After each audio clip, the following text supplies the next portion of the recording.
Mga kaibigan, welcome back. Ito ang ganda po ng pag-uusapan natin. Si Remy Martin, nakakatuwa, nagparamdam na po sa Gilas, Pilipinas. Kasama pa niyang ipinost ang ating pambato na si Kai Sotto. Kailan kaya ito?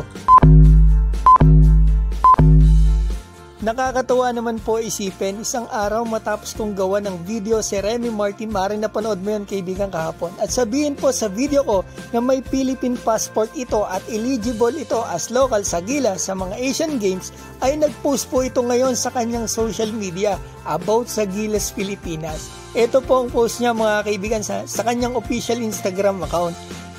Siyam na larawan kaibigan, nauna po ang larawan ng Gilas o logo ng Gilas Pilipinas na may caption na "Make it happen".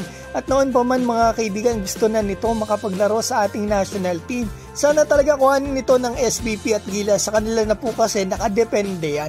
Sayang kung kasama ito sa napakaraming player pool sa Asian Games, nakalaro sana po ito ngayon.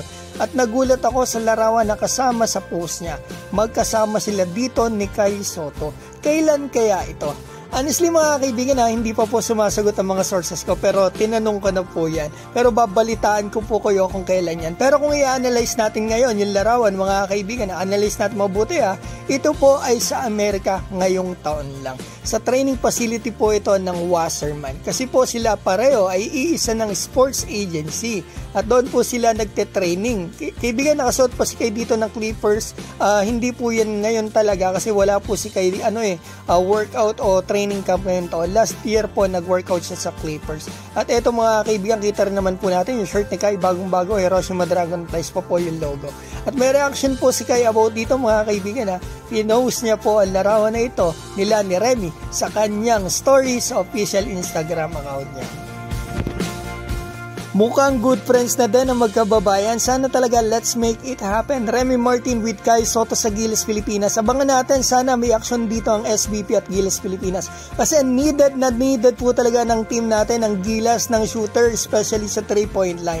Eto mga kaibigan, sabihin ko sa inyo yung totoo. Ito si Remy Martin, matindi rin ang shooting nito. Hindi natin akalain na ganun pala mga kaibigan, kasi ina-analyze ko yung kanyang stats nung college. 5 taong naglaro sa NCAA sa Amerika. Ang average po pala niya sa 3-point line, mataginting na 34.9% at mas mataas po yan sa 3-point shooting percentage nila Luka Doncic, Trae Young at Kevin Love sa kakatapos lang na NBA season. At ito din po palang nanalo sa 3-point shooting drills sa Sacramento Kings sa time na nag-workout ito doon. So ayan mga kaibigan, na maiksing istorya natin. Ano masasabi mo rito? Gusto mo ba makita si Remy Martin na nakasuot ng Gilas, Pilipinas? Mag-comment ka na dyan sa baba habang ako ay babati lang po dito.